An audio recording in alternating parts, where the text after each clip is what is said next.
Continue notre petite série sur l'histoire d'Angleterre. Je vous l'ai dit, Henri VIII va épouser la veuve de son frère, Catherine d'Aragon, et il va évidemment essayer d'avoir des héritiers mâles pour établir cette dynastie des Tudors sur le trône d'Angleterre. Ça, c'était vraiment le but d'Henri VIII. Le problème, c'est que Catherine d'Aragon n'a jamais pu concevoir d'héritier mâle vivant et que de leur union, il n'y a eu que Marie Tudor, Marie la Sanglante, dont nous parlerons dans d'autres vidéos. Alors, très vite, Henri VIII va se lasser et puis à la cour, il rencontre des jeunes femmes vraiment magnifiques, jeunes, dynamiques. Il va être particulièrement touché par l'une d'entre elles qui rentre de la cour de France et qui s'appelle Anne Boleyn. Alors, auparavant, le roi avait rencontré Marie Boleyn, la sœur d'Anne Boleyn, avec laquelle il a eu une liaison.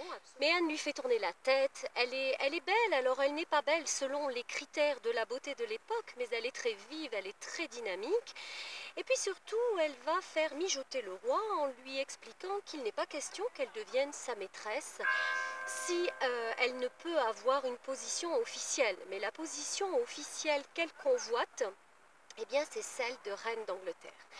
Et effectivement, Henri VIII, à ce moment-là, va commencer à penser à une séparation, à un divorce avec Catherine d'Aragon, qui va créer le véritable schisme d'Angleterre, la coupure complète de l'Angleterre avec Rome, puisque par la voie du pape, par la voie de Rome, Henri VIII n'a pas pu obtenir le divorce avec sa première femme, Catherine d'Aragon. Donc il en fait fi et au bout d'un moment, il décide lui-même qu'il est le lien direct entre Dieu et les hommes et qu'il peut décider finalement de ce qu'il veut. Il décide donc de ce divorce avec Catherine d'Aragon qui en est vraiment très malheureuse parce que lorsque l'on étudie un petit peu toutes les phases du procès en divorce, on voit très bien que Catherine d'Aragon est extrêmement sincère.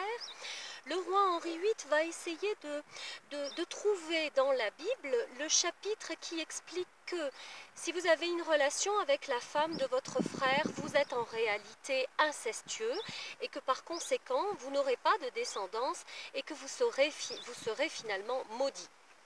Et c'est ce que Henri VIII se met dans la tête, mais parce que ce chapitre-là, finalement, l'arrange bien. Il ne s'est jamais posé la question précédemment. Donc il va y avoir ce divorce avec Catherine d'Aragon, isolée de la cour, bannie de la cour, avec sa petite fille Marie Tudor, qui est quand même la première fille du roi Henri VIII. Et là, il va y avoir cette période où le roi va être très très très amoureux d'Anne Boleyn. Alors je vous en parle dans une autre petite vidéo. À très bientôt!